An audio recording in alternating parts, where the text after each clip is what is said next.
Hello friends, I am Dhwanil Shah and here I am with a new video on mathematics. In this video I will be solving a problem from the MIT Integration Bee 2015.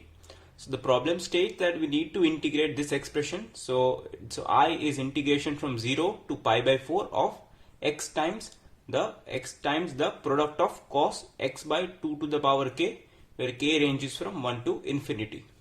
So I would request you to please pause the video and try the question yourself and then jump to the solution. So let's start with the solution. So first let's focus only on the second term, which is the product of cos x by 2 to the power k, where k ranges from 1 to infinity. So on simplifying this expression, what we would get is, if we substitute k equal to 1, what we would get is cos x by 2 times cos of, when we substitute k equal to 2, what we would get is x by 2 squared. Similarly, when k equal to 3, what we would get is x by 2 cubed. And similarly, when k equal to infinity, what we would get is cos of x by 2 to the power infinity. Now let's first see the first n terms and let's name it Sn. So let's consider the first n terms of this expression. So cos x by 2 times cos x by 2 squared times cos of x by 2 cubed up to the nth term, which would be cos of x by 2 to the power n. So here we can see that the term x by 2, the first term is x by 2, then it decreases by a factor of 2, which is x by 2 squared, similarly x by 2 cubed, and up to x by 2 to the power n. So now we know the identity of sine 2 theta, which can be written as 2 sine theta cos theta. So we need to create an an expression similar to this 2 sine theta cos theta. So what we could do is multiply the numerator and denominator by 2 to the power n sine x by 2 to the power n. Why we multiply the numerator as well? So 2 to the power n times cos x by 2 squared up to the term sine x by 2 to the power n times cos of x by 2 to the power n. So as you can see that when we multiply it with sine x by 2 to the power n, we get a term similar to here sine theta cos theta, and the 2 to the power n, because we would be needing 2 for each of these n terms, because there is a 2 in the expression of sine 2 theta. So now let's take the first 2 and merge it with this expression. So this would be, so here we would get is 2 to the power n minus 1 and a 2 is multiplied over here. So this would be 2 sine x by 2 to the power n times cos x by 2 to the power n, which would be sine 2 theta, where theta is x by 2 to the power n. So what we would get is 2 to the power n minus 1 cos of x by 2 times cos of x by 2 squared times the previous term would have been cos of x by 2 to the power n minus 1, and now this term would be sine of twice x by 2 to the power n. So this would be x upon 2 to the power n minus 1, and in the denominator we have 2 to the power n sine of x by 2 to the power n. Now we can again see that we got the same expression sine theta cos theta. Similarly, sine x by 2 to the power n minus 1 times cos x by 2 to the power n minus 1. Now again what we could do is reduce the power of 2 from here and multiply the 2 here. So this would be 2 to the power n minus 2. So we got this 2 sine theta cos theta. So what we would get is 2 to the power n minus 2 times cos of x by 2 cos of x by 2 squared. The term before this would have been cos of x by 2 to the power n minus 2, and this term what we would get is sine 2 theta, where theta is x by 2 to the power n minus 1. So what we would get is x by 2 to the power n minus 2, and in the denominator what we have is 2 to the power n sine of x by 2 to the power n. Now again this process would continue. We would reduce the power of 2 from here and multiply it to here. So this would be n minus 3, and again this would be 2 sine theta cos theta.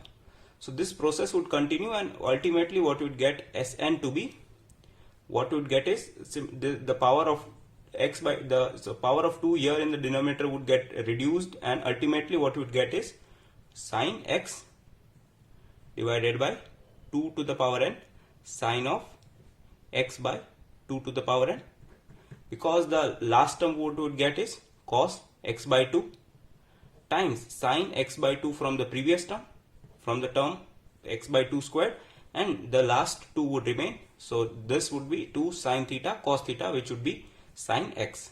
So this is what is Sn, which is the product of first n terms of this expression. But what we require is S infinity, because we need to find the product of first. We need to find the product where k ranges from 1 to infinity. What we found is when k ranges from 1 to n. So when we need to find S infinity, what we need to do is take n tends to infinity. So limit n tends to infinity of sine x divided by 2 to the power n sine of x by 2 to the power n. So now there is an identity of sine, limit sine x by x. So if we are given sets limit of theta tending to 0 of sine theta divided by theta, so the answer would be 1. So what we need to do is create a term similar to this, where here the theta tends to 0, but here we have n tends to infinity. So what we could do is, let's substitute x by 2 to the power n with another variable p. So what we could see is when n tends to infinity, so this numerator would tend to infinity, and 1 upon infinity, anything upon infinity would tend to 0, which means that p would tend to 0. So we can change this expression to limit p tending to 0. This would be sine x divided by 2 to the power n could be written as x by p times sine of x by 2 to the power n is p. So the simplified expression would be limit p tending to 0. This p would go into the numerator. So p sine x divided by x sine p. So as the limit is of p, so sine x would be a constant in the domain of p. So what we could do is take sine x by x out of the limit, and what we remain with is limit p tending to 0 of p divided by sine p. Now if we substitute p equal to 0 in this expression, what we would get is 0, p 0, and sine 0 is 0, and limit n tending to 0 of 0 by 0. So this form is what we call the indeterminate form, and we could solve this indeterminate form using the L'Hopital's rule. The L'Hopital's rule states that if we get a form such as 0 by 0 or infinity by infinity, this is also an indeterminate form, then to simplify the limit, what you could do is differentiate the numerator and denominator separately, and then again put the value of the limit. So let's use L'Hopital's rule.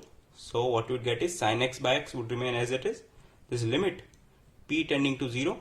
Now we need to differentiate the numerator and denominator separately. So if we differentiate so differentiating p with respect to p, what we would get is 1, and differentiating sine p with respect to p would be cos p. Now let's check if it is indeterminate or not. So if we substitute p equal to 0, then cos 0 would be 1. So the answer is 1, and hence this is a determinate form. So this term would get to 1. So what we remain with is sine x by x. So ultimately this product, which was product of cos x by 2 to the power k from k equal to 1 to infinity, all just boils down to sine x by x. So all just simplifies to sine x by x.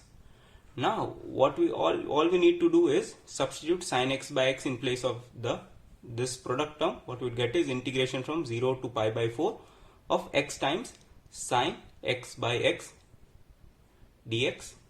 This x would get cancelled, and what we are left with is integration of 0 to pi by 4 of sine x.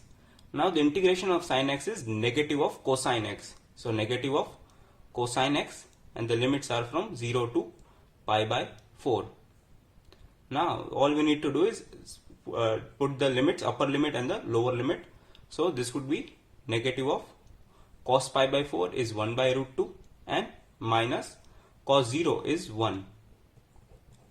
So the final answer to this problem is 1 minus 1 by root 2, which is the value of I, what we are required to find. So the final answer is 1 minus 1 by root 2. So if you like the video, do press the like button, and if you haven't yet subscribed to my channel, do hit the subscribe button for more such interesting videos on mathematics. Till then, goodbye.